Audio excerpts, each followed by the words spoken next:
Breaking news overnight, negotiators from Ukraine and Russian-backed separatists have reached a ceasefire agreement to take effect midnight February the 15th.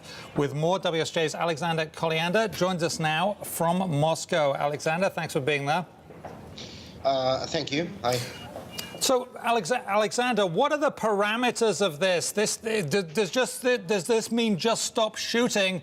Or, I mean, does this allow both sides to dig in and put gun emplacements in? What does it mean? Well, at the moment, the agreement is to stop all the fighting, as you just said, and to remove all the heavy artillery from the front line.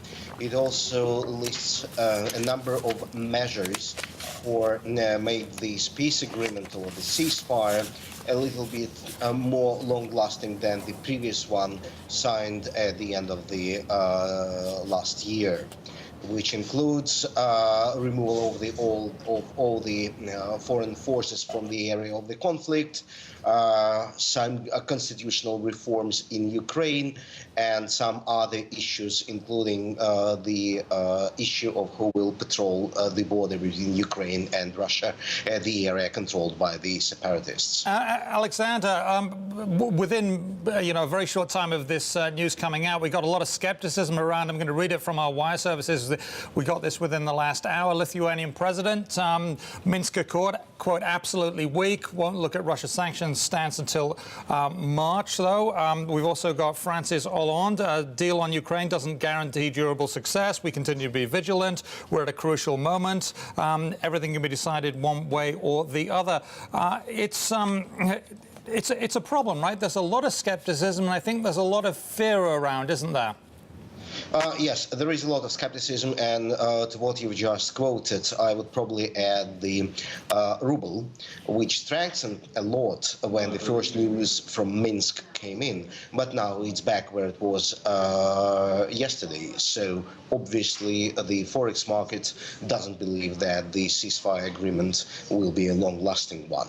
And actually, if you read into the documents, you'll see that there is a number of points where it's not clear who will control what, it's not clear how the agreement will be observed and who will take the responsibility.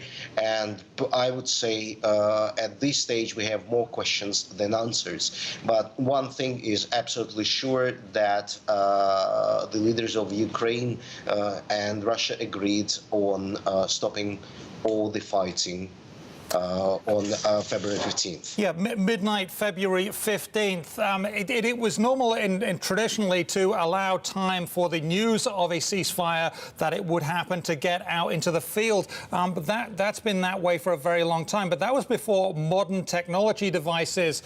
We've got all day today, all day tomorrow, and then all day Saturday. Why aren't they doing it sooner? Is there a reason for that, or is that not clear right now? It's not clear right now.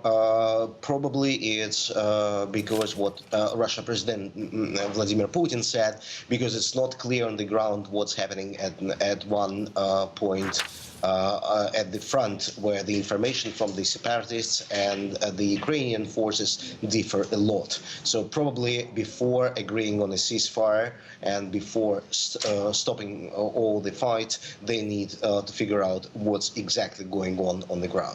OK, we'll leave it there. Thank you very much, Alexander Kolyander of the Wall Street Journal in Moscow.